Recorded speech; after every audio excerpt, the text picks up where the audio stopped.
Okay, kaibigan, ito ang favorite ko na kape. Pero sobra siya nakaka-relax. Sobrang bango. Talaga, itry nyo po. Papayat din, di ba? Isang benefit ng maraming tubig. Papayat, maganda. Yung mga warning signs na may sira na yung atay natin. Ano yung mga senyales na may sira na liver natin.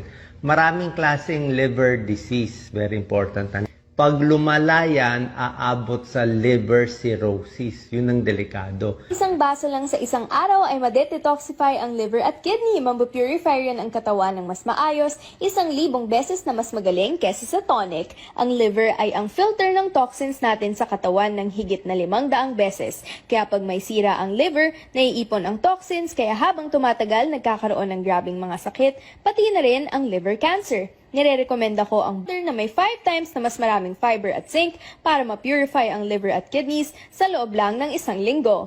Nagbibigay itong fiber, mineral, calcium, potassium, magnesium at vitamins para makapagpapayat, makatanggal ng toxins at mga nakabara sa liver. Mababawasan din ang sobrang taba sa katawan at makokontrol ang blood sugar.